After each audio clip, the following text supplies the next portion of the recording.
Breaking news, state of emergency just declared. Governor Scott declares state of emergency in Florida for subtropical storm Alberto. Tallahassee, Florida. Today, Governor Rick Scott issued Executive Order 18150 declaring a state of emergency in all 67 Florida counties as the state continues to monitor and prepare for subtropical storm Alberto.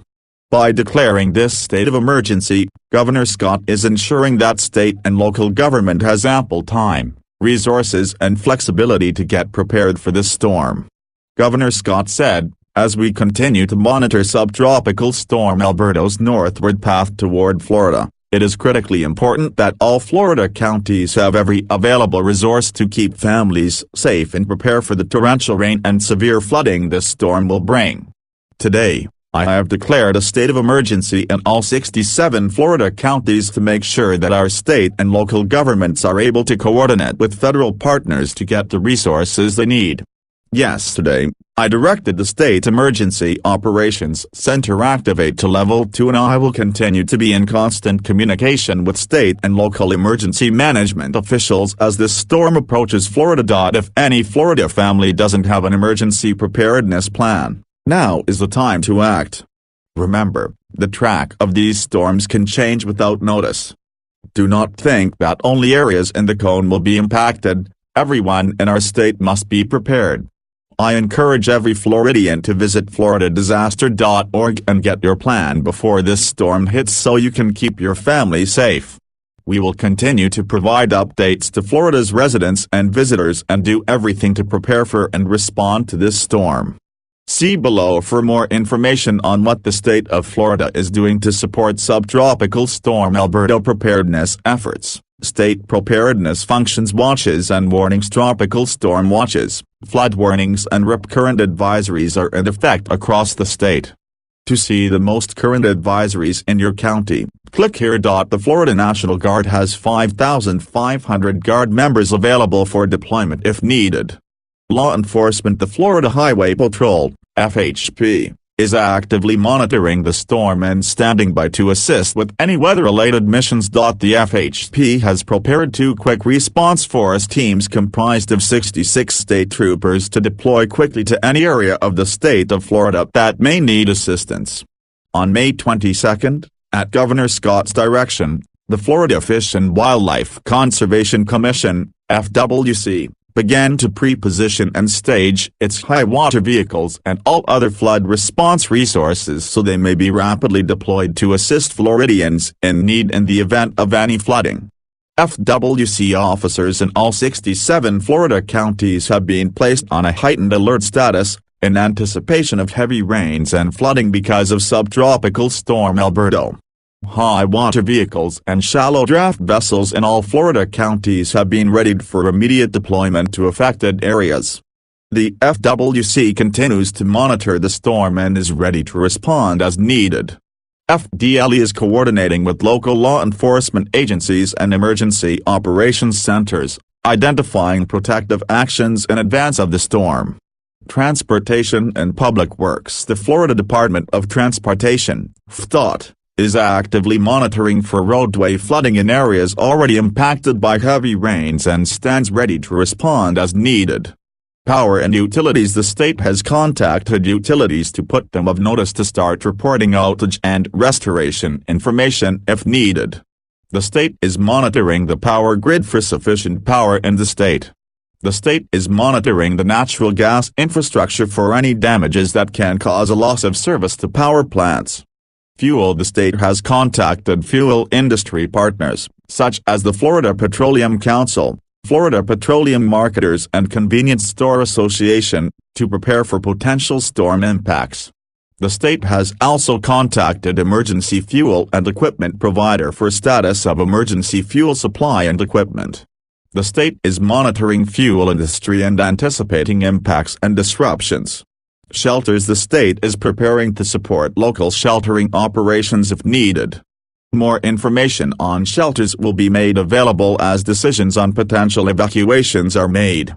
Public Health and Medical. The Agency for Healthcare Administration, AHCA, and the Florida Department of Health, DOE, are standing by to assist healthcare facilities if needed.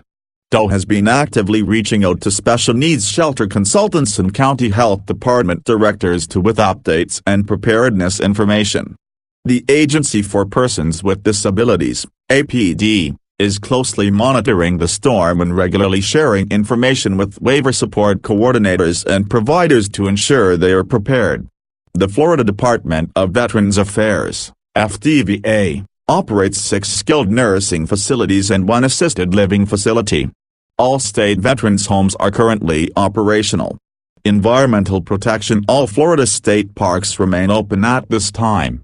Park staff are prepared to evacuate campgrounds and close parks as necessary to ensure visitor safety. Visitors can visit https://www.floridastateparks.org/content/storm update for updates.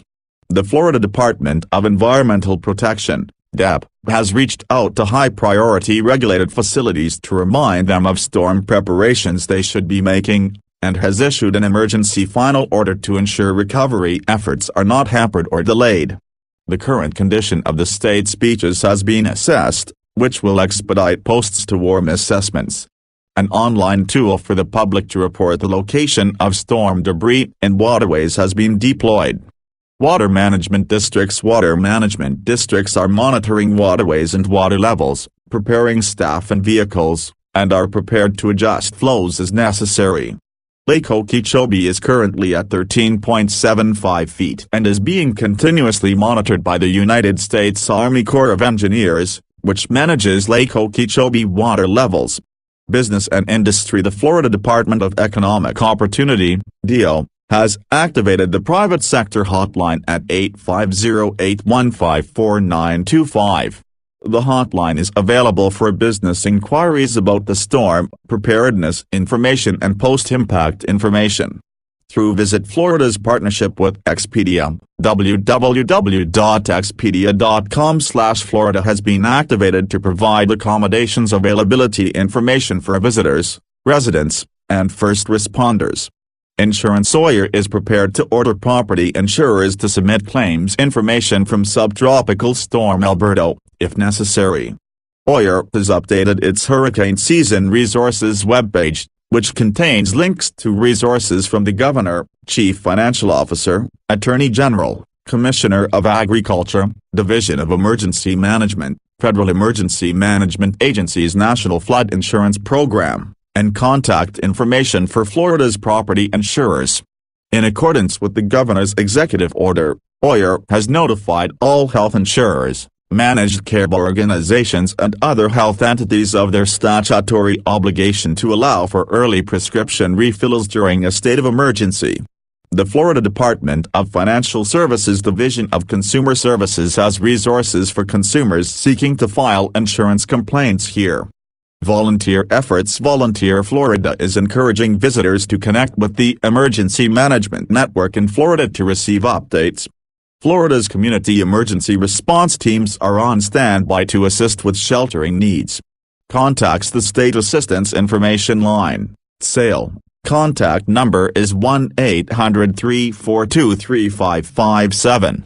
The State Emergency Operations Center Media Line, 850-921-0217. Follow at FLCERT or at FLGovScot on Twitter for live updates on Subtropical Storm Alberto. Visit http://www.floridadisaster.org to find information on shelters, road closures, and evacuation routes.